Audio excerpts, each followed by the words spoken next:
Well, hello, I'm Bill Plock with 303 Triathlon down in Colorado Springs at the USA Triathlon World Headquarters with Olympic hopefuls Renee and Hailey are here today to talk to us about what it's like to be a hopeful Olympic athlete in the year without the Olympics. It's like the year without Santa Claus, I guess. I don't know what's going on here, but tell us about where you're at in the world these days without the Olympics. You want to start? Go for it, Hailey. Oh, wow. Big question. I guess it's kind of as much as possible business as usual. I think as athletes, we're just so used to having a routine and, having just something to focus our energy towards. And so even though at this point there's not necessarily a goal that we're training for, as far as racing goes, I'm kind of just trying to keep as much of a training ritual as possible. And so I specifically have kind of targeted the mile run as a thing to train for. So for the last 4 weeks, I've been kind of just training that, focusing on developing some running speed, and then, I'll kind of see what happens after that, I guess. But just, having something to kind of focus on. When did the truck start up in a second? And how about yourself? Where are you at with your training right now? Yeah, I guess I'd say it's been kind of a mixed bag of a year. I was fortunate to get some early season races in before, I guess, everything started to shut down. So I was kind of out in the mix when things were getting kind of bad in terms of pandemic. So when everything came to a screeching halt, actually it was probably a blessing in disguise, just to be able to take a step back and kind of reset, just because I had been racing, I don't know, like 5 times and was all over South America, trip over to Australia, so it was a big order, so it was good to kind of actually stop and stay in one place. There is a couple, there are a couple of races. So you had a bunch of international events you were training for, and obviously you can't even go overseas right now to compete, even if you wanted to, can you? Or what's the rule on that? Well, actually, there's a couple of races on the schedule that are supposed to happen early September, mid-September, over in Germany, and the second one is a World Cup in the Czech Republic. Okay. So we've been USA Triathlon staff has been working with the government in DC and the USOPC to try and secure the right paperwork that we need, and to make sure we're tested and everything is, safe enough for us to travel and to compete in a couple weeks. How do you both feel as Olympic hopeful athletes, international athletes, and looking at what's happening in pro sports right now with the NBA, Major League Baseball, hockey? They're going. They've figured it out supposedly at this point. Does it frustrate you a little bit that they haven't quite figured it out in triathlon? I think triathlon is so different just because, at least the type of racing that we do, it's all international. And so it certainly complicates things a lot when, there are so many, travel bans in place. It can be hard to see, like, the rest of the sporting world go on while we're not able to do what we do. But, I think it's kind of just, it is what it is. Yeah, I feel like there's pros and cons. Triathlon's a little bit more of an individual sport compared to, say, like baseball or the NBA. We don't necessarily have to be out there training with other people. You are able to do some training on your own. So in terms of physical prep, outside of pool closures, which definitely impacted us in the beginning of the pandemic, and now things are a little smoother in that regard. It's been a little easier, but I'd say, like, in terms of social distancing, we're able to do that. So I think that, again, to Hailey's point, there being the nature of, I guess, our circuit that we're on is more international. That definitely throws a bit more into the mix than, say, like, the NBA, which can just kind of be in Florida and all be there and just go through a season, like a mini season in one spot. It's a little different for us. And then also, we're not necessarily like, I don't know, like multi-billion-dollar industry. You're not a big profit center. So, that's something I think to take into consideration. We're not necessarily like the first on the sporting totem pole. We might be a few notches down, which doesn't mean that we don't put the same effort and time in. Right. And, it still requires a lot of funding and resources. But yeah, it's a little bit of a different entertainment value probably for those watching. How about motivationally? I've talked to a couple coaches. Mark Allen just recently, as a matter of fact, and he talked about some coaching his athletes just keep motivated doing all the time without racing. Have you guys had a hard time with that? I think it ebbs and flows. Yeah, absolutely. I was just going to say that. And I think at the beginning, my motivation was super, super high. And it was kind of like, okay, yeah, like I'm just going to keep, because I was on like a really solid trajectory from a training perspective. And so I just wanted to keep the momentum going. And so, yeah, back in March, April, May, motivation was through the roof. But then, I think one of the tricky parts is kind of walking that fine line of maintaining fitness and maintaining, like an adequate training load, but still being ready to really pivot towards the demands of competition once we need to be doing that, and making sure that we're not going so hard now that we're burnt out when it really matters. So it's been just kind of like a challenging line to walk. I think this is a really unique situation, and I want to touch on this. We have a para-athlete, we have I don't know what the right word is, a traditional athlete or non-para-athlete. I don't know how to say that properly. Talk about how you motivate each other. That's a great question. I'd say I was really fortunate to come into this environment a couple years ago. I was dealing with some injuries, and I came to the training center, and I was pretty bummed. I had a stress fracture. I'd missed like the whole season. I tried to get it back out there too quickly, re-injured myself, and then was kind of told to stay put for a little bit. And I was kind of alone. I didn't really have friends or teammates to work with or anything. So Hailey and the resident para team kind of adopted me and took me under their wing, and they forced it. Like, it wasn't an option. Like, yeah, we were literally like, you will be our friend now. Yeah. So that was huge for me because I was by myself, and even though we might be doing a little bit of different training or have a different schedule, for me being able to be in the water at the same time with those guys, or be in the gym, or if we can meet up for a ride, if it's just an easy spin or something, that actually helps me a lot, because I feel like I'm still a part of a team. So it's been huge for me. That's cool. And how about you? Well, and Renee's just such good energy. It's hard not to get stoked when you see her at the pool, because she's just always just here to get fit. Yeah, exactly. So yeah, it's been, we've kind of got our little resident team at the training center that we train out of there.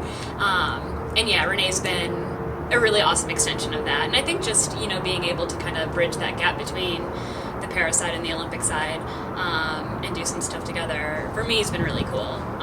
Because, I like to think that we really are one team. Talk about how triathlon found you guys. So you were a collegiate runner, correct? And not a triathlete at first. And through the program, the outreach program, triathlon sort of found you. And did it find you, or did you find triathlon? Oh no, it found me. It found you. I didn't go looking for it. Talk about how did each of you? How did it find each of you? So I started triathlon in college. I was interning at an adaptive sports nonprofit in Chicago, where I was living. And, at that point, I had no real background in swim, bike, run. I did all team sports growing up. Then I lost my leg to cancer when I was 14. 14. So kind of right around the time when, track and swimming and all that stuff kind of starts to take off. I had no real experience in the comprising sports, but I was in this internship, and my boss there was a triathlete, and she basically told me that I was going to do a triathlon if I wanted anything to do with that organization. So, yeah, I was kind of forced into it, but I loved it, like from the very get-go. I think at the beginning it was really the community that kind of drew me in, and then over time I just kind of fell in love with the sport. How does it work for you, having lost your leg? Was it hard to learn to do some of that? Oh yeah, for sure. Yeah. Well, riding a bike for the first time was actually crazy easy. Really? Yeah, it was weird because I hadn't ridden a bike in like 10 years, and I got on, clipped in, and like took off. It was wild. But then learning to run was very, very difficult. In what way? Well, I think the biggest part was just, not being able to run for 10 years and then just getting that like aerobic fitness back was super challenging. But then, yeah, I mean, running without a foot, without a knee is so different. And so just kind of like getting the motion down and then getting the prosthetic fit just right is definitely a process. And now you've been working on the mile, you said? Right now, yeah. How fast do you run a mile? Oh God. I should be doing like a 6:40. That's pretty fast. Yeah, for my. What's your beer mile? A beer mile. I haven't done a beer mile. Are you old enough to have a beer? Can you have a beer? Oh, that's funny. You never know. Well, maybe the beer mile in a couple of years. Yeah, right? we'll see. We'll After see. the Olympics, maybe. Yeah, that could be. And how did triathlon find you? So I was an athlete with the collegiate recruitment program. Barb Lindquist, a former Olympic athlete for the U.S., was the head of the program at the time, and I actually met her at the NCAA championships in track and field. I remember I didn't make the final, and I was like pretty bummed. And I was You were like, at Georgetown, is that right? Yeah.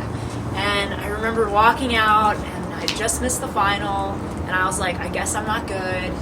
And I saw this like triathlon tent, and I was like, I'd probably be better at that. And just got into a conversation with Barb, and it turns out it's kind of a small world. We knew some swim coaches that I had worked with in the past, but it was a great conversation, and Barb has such a wealth of knowledge. But my focus was on track and field for a few years. So upon graduating Georgetown, I actually continued to run for a couple of years. So went to the Olympic trials in the 1500. That's a tough race. Yeah, it's a competitive one. Especially in the U.S., middle distance running has really actually come a long ways in the past like 10 years. So I guess 2012 ran at the Olympic trials. 2013 gave it one more kind of bonus year, and just felt that I had more to give in sport, but I was ready to make a change in terms of where that looked like.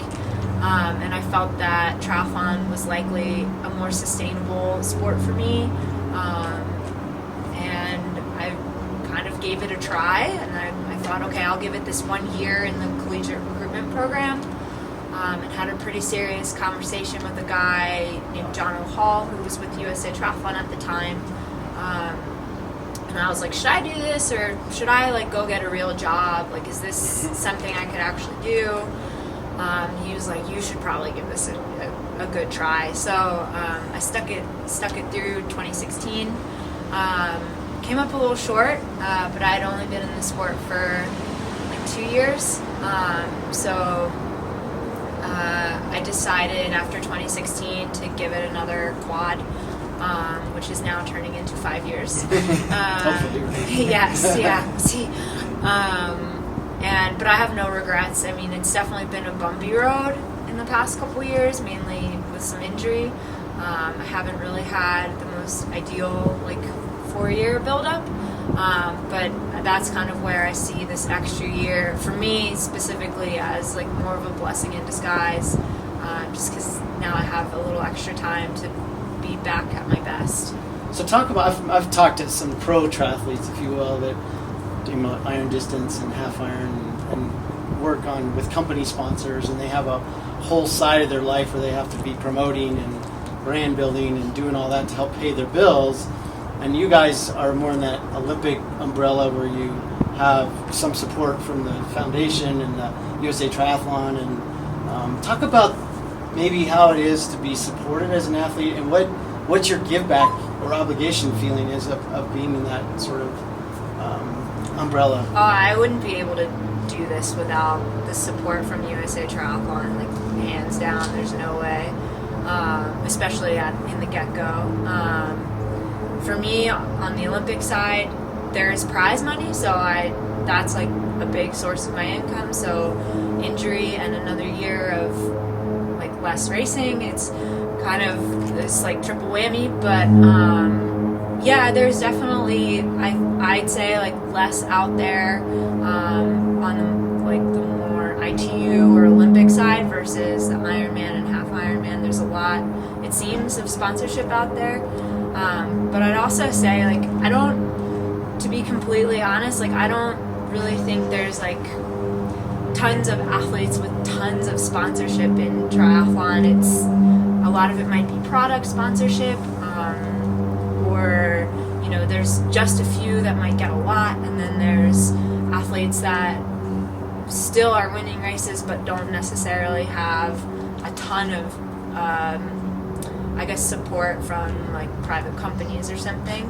So for me, the support from USA Triathlon and the foundation is like huge in terms of taking away some of the personal costs.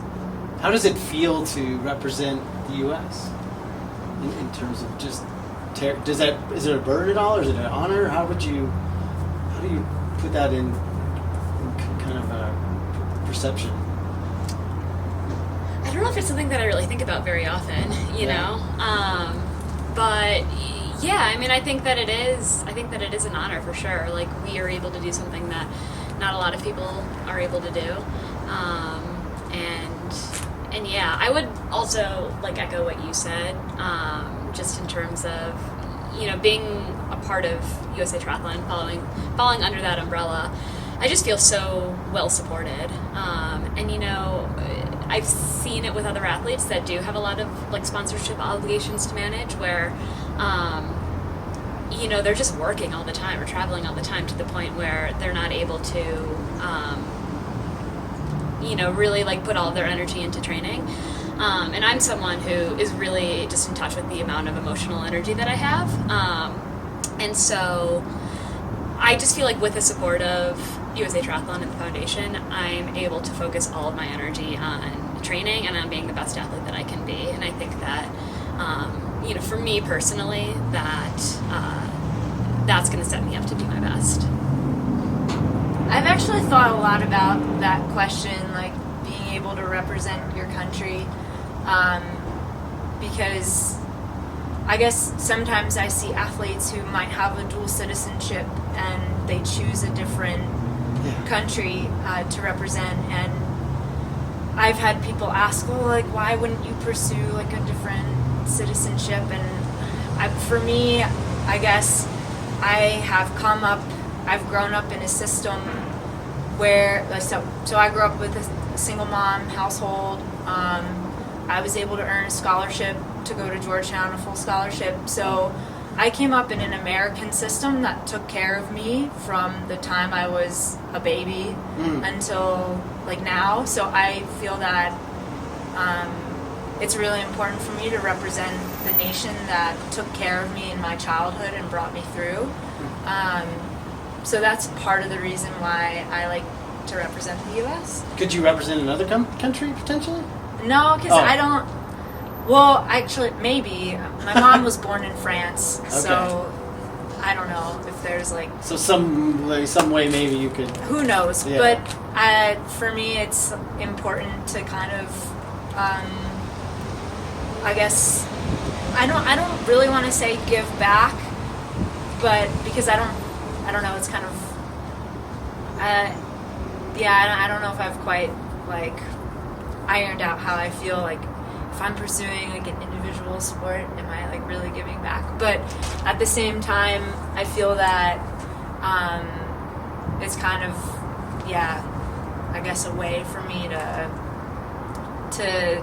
show that it can be a success from that type of support, like growing up. Yeah. If that makes sense. Yeah, no, that's cool. That's cool. What's the future like for you guys? What happens in 5 years? Or do you have a pro triathlete afterward, or is this just to get to the Olympics, or what do you both feel like your future is? I think I've got another quad in me for sure, and so my plan is to go for 2024. After that, it's so hard to say. I mean, I think that triathlon is always going to be a part of my life. I don't see myself ever not doing this. And so, just depending on, if I decide to pursue long course or just focus on, maybe running or cycling. But I know it's always going to be around. Yeah, I haven't thought that far. I think I try to take it 1 year at a time, mainly for you could get injured or there's just like too many unknowns. So I just take it like 1 year at a time. 1 year at a time. That's good. Well, let's talk about the Giving Games a little bit, which is happening right now, if I'm not mistaken. And that's a period of time where trying to recognize the athletes that are in the program that should be overseas competing right now that aren't. And there's a fundraising effort there. Talk about the impact to you guys on that campaign itself and what it means to you. Yeah. Well, with the games being postponed, consequently that means another year that we need to fund our seasons. And, typically an athlete racing at our level, the cost is about $50,000 a year. $50,000 a year. Yeah, so it's like a pretty significant, financial burden for us. And so, with the games being postponed and adding an extra year on, it really just makes all of that support even more critical for us. I think it's also just kind of, it's nice for us athletes to know, we are struggling. The postponement of the games has been really hard just emotionally.